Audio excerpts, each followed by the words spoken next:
All right, we're going to find volume of three-dimensional figures. Now, the whole, I guess you'd say, idea of three-dimensional figures is volume has to do with using all three of the dimensions. And I have this picture right here to show you. If you notice, this figure is made up of cubes. There are individual little cubes that make up this figure, and it has three dimensions. Before, when we were doing area, we were finding two-dimensional figures because they had a length and a width. In volume, they have a length, a width, and a height. And you can see on this figure there are 3 meters across the front, so that each one of these blocks is a meter. On each side, it's a meter, what we call a cubic meter. So we got 3 of these meter cubes right there. The width goes along the side right here where it's dark blue, and there's 2 meters going back that way. And the height is how high it stands up. Well, it stands up 5 meters.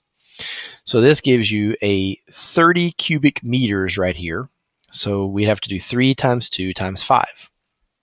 Now, so the formula for volume, as you see here, is length times width times height. So this would be like a recipe card. This is the recipe we use to find volume.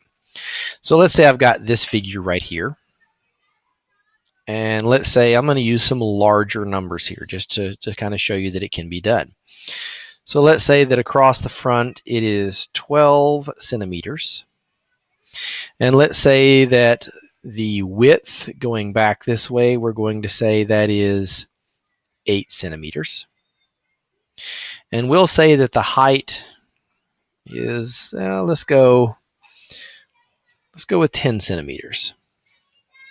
Okay, so I've got a length, which is right here. I've got a width, which is right here. And I've got a height. So now I can plug them into this formula. So it says volume is equal to the length times the width times the height. Now, you might think, oh, okay, well, I just plug them all in and work them that way. But since I have larger numbers, I really can't do that. I need to work 2 at a time and then work the last one. So in other words, I'm going to just multiply the length times the width first. To find the area of the base down here, I'll be finding the area of, I'll show you right here, this right here on the bottom. And then the height will tell me how many levels each one has. So let me just do that. So that means length, which is 12, times the width, which is 8. So 12 times 8 is 96. So that would be 96 centimeters squared on the bottom. And I've got 10 levels of that.